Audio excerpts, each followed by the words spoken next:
I want you to understand something today.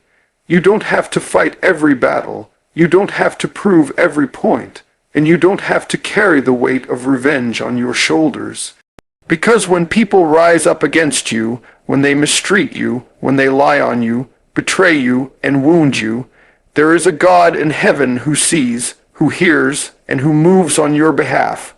The very ones who thought they had the power to break you are about to see that it is God who defends you. Sign number 1, when God starts exposing hidden things, what was done in the dark, what was whispered behind your back, what was plotted against you in secret, suddenly it comes to the light. Don't be shocked when the masks fall off. Don't be surprised when truth begins to reveal itself. That's not coincidence. That's God uncovering the schemes of those who thought they could get away with it.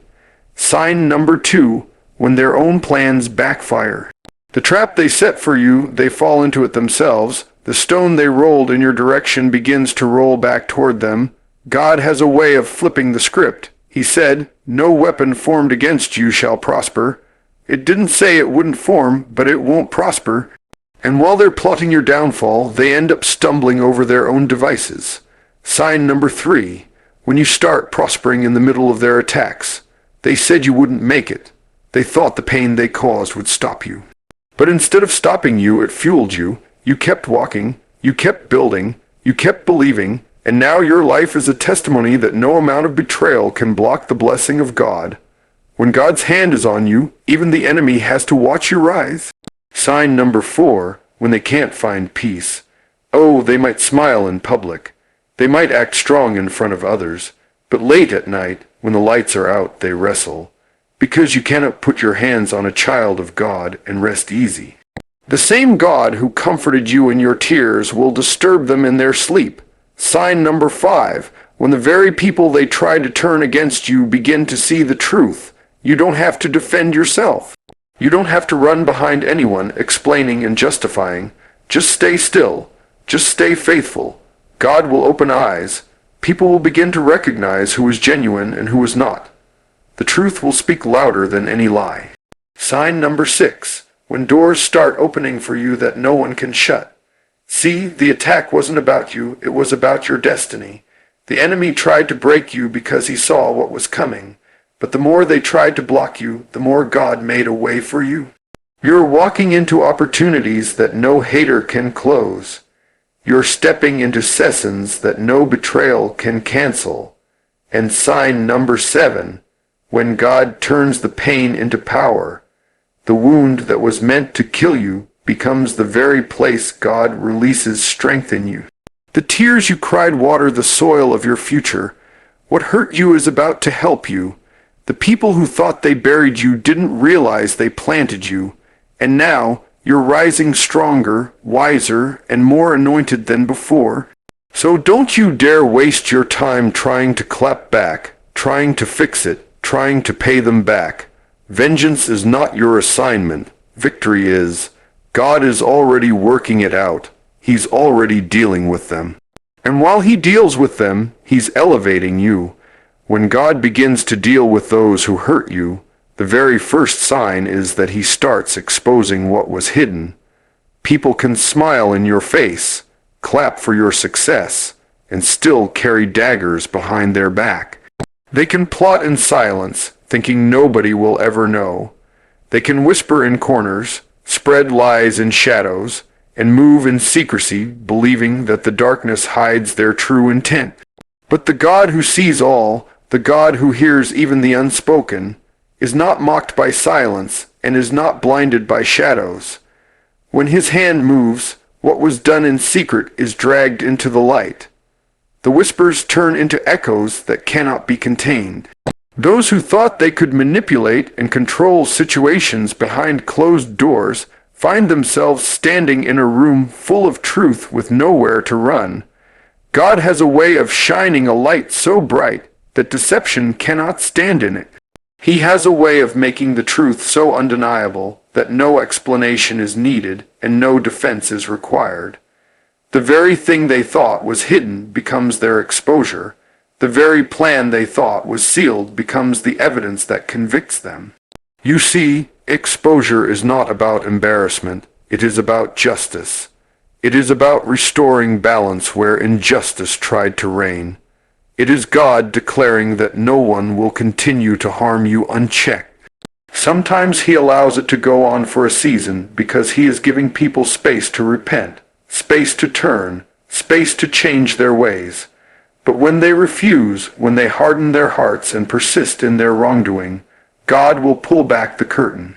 And when he pulls it back, everyone sees what he already knew. The masks slip, the cover-ups collapse, the lies unravel. Suddenly those who once seemed so confident and untouchable find themselves stripped of the very image they worked so hard to protect. This exposure is not for your downfall, but for your vindication. It is God saying you don't have to fight with words, you don't have to chase explanations, you don't have to clear your name. He will let the truth speak for itself. And when it speaks louder than any accusation. When he begins to reveal, he does it in such a way that you could never orchestrate it yourself. People who once believed the lies begin to see the truth with their own eyes. Hearts that were poisoned against you suddenly realize the deception they bought into. And while you remain still, God himself becomes your advocate. Exposure also comes as a warning. It's God's way of showing you who was really with you and who was never for you. It's his way of protecting you from aligning yourself too deeply with people who would eventually harm your destiny. He reveals not to break you, but to keep you from being broken further. And while it may hurt to see the reality, it is far better to walk in truth than to live in the comfort of lies. The second sign that God is dealing with those who hurt you is when their own plans begin to backfire. People can set traps, build strategies, and work tirelessly to see you fail, but the moment God steps in, their efforts collapse on themselves. It is like digging a pit for someone else and then falling head first into it. What they meant to use as your destruction becomes their undoing. What they designed as your downfall becomes the very instrument that reveals their intentions. When God says no weapon formed against you shall prosper, he was not promising that weapons would not form. He was assuring you that no matter how sharp, no matter how carefully crafted, they will not accomplish the purpose for which they were designed. That is why every plot, every scheme, every betrayal ends up turning against the one who initiated it. You must understand that the enemy has always operated in this way. From the beginning of time, he has attempted to destroy what God has chosen. He orchestrates confusion, uses people as vessels, and lays out plans in hopes of derailing destiny. Yet over and over again, we see that every attempt becomes a platform for God's glory. Joseph's brothers threw him into a pit, sold him into slavery, and thought his story was finished. But it was through that betrayal that God elevated him to a position of authority. Haman built gallows for Mordecai, yet it was Haman who was hung on the very structure he created. There is a pattern here. When people fight against God's chosen, they end up destroying themselves. When the plans of others backfire, it is a reminder that God will not allow anyone to rewrite his purpose for your life. People can speak against you, but they cannot cancel what he has written.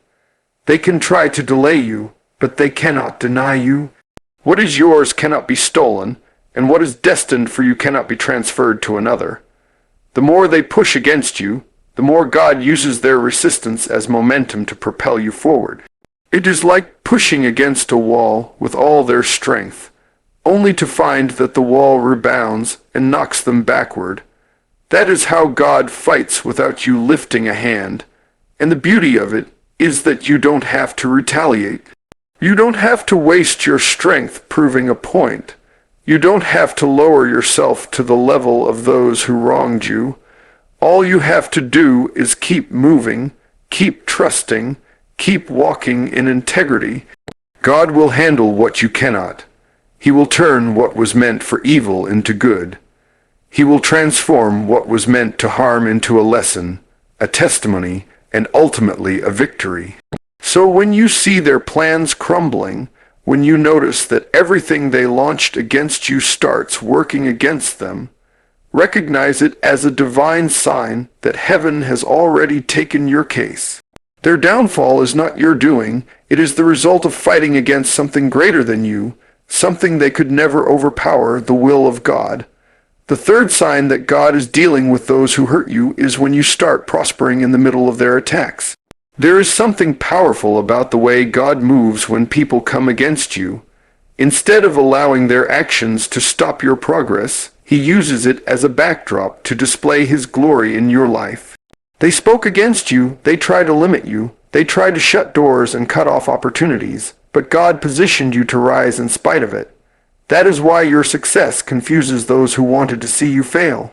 They can't understand how you are still standing, how you are still building, how you are still blessed when by their calculations you should have collapsed. What they do not realize is that favor is not controlled by people, it is controlled by God. When God decides to prosper you, no opinion can block it, and no betrayal can cancel it. He does not wait until the battle is over to bless you. Sometimes He blesses you right in the middle of it. He prepares a table before you in the presence of your enemies, so that those who laughed at you, those who doubted you, those who tried to break you, are forced to witness the very hand of God lifting you higher. They don't just hear about it, they see it with their own eyes. And while they are busy plotting, you are busy thriving. While they are hoping for your failure, you are stepping into new levels of abundance. Prosperity in the middle of opposition is not just about material things. It is about growth in every area of your life. They thought the heartbreak would leave you bitter, but it made you wiser. They thought the rejection would destroy your confidence, but it pushed you to discover your worth. They thought the betrayal would end your relationships, but it opened the door to connections that are stronger, healthier, and more aligned with your destiny. God takes what was designed to wound you and turns it into the very soil where your blessings grow. And this prosperity is undeniable. It silences the mouths of liars. It cancels the narratives of your enemies. Without you saying a word, your life becomes the evidence that God is with you. You don't have to argue or prove yourself, because fruit speaks louder than words. You are walking in opportunities that they said you would never reach. You are carrying peace they thought you would never find. You are experiencing joy they thought you would never recover. Every step you take becomes a testimony that no attack has the power to cancel divine purpose. The prosperity you step into also serves as a warning to those who tried to harm you. It declares that their efforts were wasted, that their energy was spent in vain, that nothing they threw at you had the power to hold you down. And as they watch you elevate, they are reminded that it was never your strength that sustained you, it was God's hand. Your rising becomes their revelation that the one they tried to bury is unshakable because heaven itself is backing you. The fourth sign that God is dealing with those who hurt you is when they cannot find peace. They may look composed in public, they may wear a smile that seems convincing, they may even boast as though everything is going in their favor, but deep down on the inside there is no rest. When someone lays their hands against a child of God, when they sow seeds of pain, betrayal, or deception, there is a spiritual disturbance that follows them. It is not always visible to the human eye, but it shows up in their thoughts, in their relationships, in their nights when they try to close their eyes and sleep. Peace begins to flee from them because you cannot harm what God has blessed and still expect to live in the comfort of ease. Restlessness begins to visit them in ways they cannot control. They may move to a new city, they may change their environment, they may try to drown it out with noise, distractions, or even accomplishments. But nothing truly quiets the sound of conviction when heaven has marked their actions. They can laugh at the surface level, but it is a hollow laughter that carries no depth. They can celebrate in front of others, but behind closed doors they are tormented by the choices they made. That is because true peace does not come from things, from applause, or from achievements. True peace comes from alignment with God, and when they stepped out of alignment by wounding you, they unknowingly opened a door that robbed them of that very peace. This lack of peace is also a way God shows you that you don't have to run after revenge. You don't have to raise your voice. You don't have to retaliate. You don't have to prove your strength. God himself becomes the weight upon their conscience. He becomes the voice that interrupts their plans. He becomes the hand that unsettles their comfort. The very moments when they thought they got away with it are the very moments when their spirit won't let them rest. Even when they try to silence it, it keeps resurfacing. Even when they attempt to justify themselves, it lingers. They may try to hide it, but the uneasiness betrays them. Sometimes you will see it manifest in their behavior. They become irritable, unstable, restless, easily shaken. Other times you won't see it at all, because it is happening deep within, but know this, God is not mocked. What they did was not overlooked, and peace will not embrace them until they come face to face with the truth of their actions. You can be sure that the same God who comforted you in your nights of tears is the same God who troubles them in theirs. He has a way of balancing the scales that no human effort can match, and while they are restless, you are being restored. While they are searching for peace and cannot find it, God is pouring his peace upon you in greater measure. The very opposite of what they experience is what you walk in. They are empty, but you are full. They are unsettled, but you are grounded. They are weary, but you are strengthened. This contrast becomes a testimony that shows the difference between hurting others and trusting God. Their lack of peace is not punishment for the sake of cruelty. It is God's way of showing them the weight of their actions and reminding them that there is a consequence for touching what he has chosen. The fifth sign that God is dealing with those who hurt you is when the very people they tried to turn against you begin to see the truth. One of the most painful experiences is when someone damages your reputation, poisons hearts with lies, and manipulates others to believe the worst about you. They may twist your words, exaggerate your flaws, or spread rumors that seem convincing. At first it looks like they are successful, because people distance themselves. Trust begins to weaken, and your character feels under attack. But what they did not realize is that truth has a way of outliving lies. God has a way of opening eyes at the right time, so that those who were once deceived begin to see with clarity. When God starts dealing with the situation, he doesn't need you to defend yourself. He doesn't need you to run behind people trying to explain, justify, or convince them of your innocence. He simply allows time and his hand to work. Over time, the same people who believe the worst about you start to recognize the inconsistency in what they were told. They begin to notice the fruit of your life, the integrity of your actions, the consistency of your character, and it speaks louder than any rumor. Lies may run fast, but truth walks steady, and when it arrives, it stands firm and undeniable. God begins to expose the deception not only for your vindication, but also to protect others from being misled. The one who sought to isolate you finds themselves standing alone as their mask begins to slip. The loyalty they once demanded from others is questioned as their intentions come to light. People start to realize that the person pointing fingers was the one with hidden motives, that the voice spreading rumors was the one covering guilt. Slowly but surely, the fog lifts and eyes open to see who was genuine and who was manipulative. This shift is not something you orchestrate. It is something God does on your behalf. He controls perception. He reveals hidden motives. He changes minds. It may not happen instantly, but when it does, it is undeniable. The very mouths that once criticized you may find themselves speaking in your defense. The very ears that once entertained gossip may refuse to listen again. The very hands that once withdrew support may reach out to restore it. That is how God turns the tables without you lifting a finger, and in the process, he teaches you to stay still. He teaches you that vindication is not your assignment, but his. He teaches you that silence can sometimes be your strongest weapon. While others debate and speculate, you remain steady, and in your steadiness God proves your case. By the time truth comes forth, there is no need for argument. Your life becomes the evidence, your endurance becomes the testimony, and your consistency becomes the answer that no one can deny.